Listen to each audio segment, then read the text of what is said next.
Hello everyone. तो थरे एमती गुपचुप बने देख गुटे भी पापड़ी ना हुए सब भल से फुलबा। तो चलो एटा बनाबारटा स्टार्ट करमा। फास्ट तो मुई गुटे गिना सुजी नहीं जाइचे आउ तार 1/3 मैदा भल से चकटी दीचे। 5 मिनट रेस्ट देला परे मुई तार छोट छोट बॉल माने बनाऊचे। जदि तुमर सबू बॉल गुटे साइज रहबा तो सबू गुपचुप गुटे साइज रहबा आउ जदि बड़ सान हेबा तो गुपचुप भी सान बड़ हेबा। बॉल हो सारा पर आम सबके बेली देमा।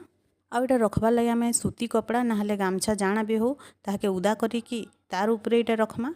जेनता कि मुझे रखीचे आउ मुई केतेटा गुपचुप बनई जे कमेंट करब। तो बेला पर मुई देख इने सीरियली अनुसार 1 2 3 4 की रखीचे। आउ एपटे मोर तेल कढ़ी सेटअप भी पूरा रेडी हो गलान। चलो फास्ट आम छानबारटा स्टार्ट करमा। जेन पटू तुम बेली की रखबारटा स्टार्ट कर से पटू ही छानबारटा स्टार्ट करब। आउ एमती थरे बने देख गुटे भी पापड़ी ना हुए सब क्रिस्पी होकी बनबा। Thank you.